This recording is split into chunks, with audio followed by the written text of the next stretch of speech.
Hi, I'm Ann Lawrence. I live in Clark County in Vancouver, and I am second VP policy. My husband and I are first generation farmers. We grow about 40 different types of vegetables, herbs, and leafy greens for our customers over a 20-week season.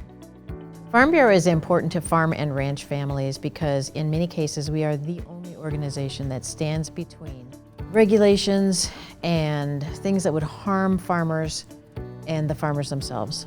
We strive to keep agriculture profitable and continuing agriculture in the state of Washington.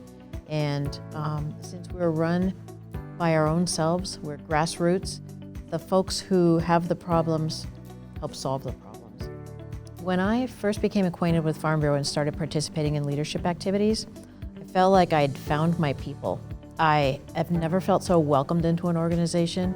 And the people, although all varied and different personalities, the folks from west side, east side, different kinds of farms, different kinds of ranches, different kinds of operations, they all had one thing in common, and that's the love of the land.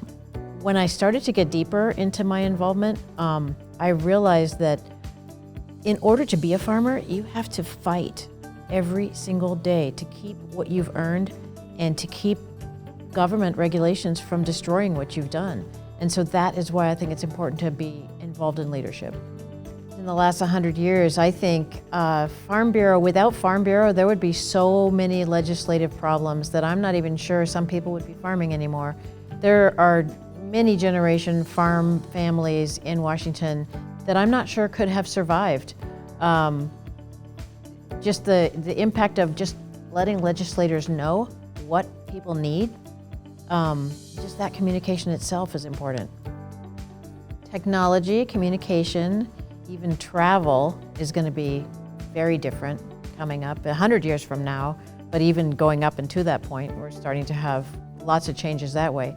But regardless of any of that, labor and advocacy for farms is still going to be just as important. So regardless of what the technological changes are and how agriculture changes, the advocacy is going to be absolutely as important, and I'm hoping we have more members than ever because food security and the growing of food, feed, fuel, and fiber is going to remain important because it's necessary.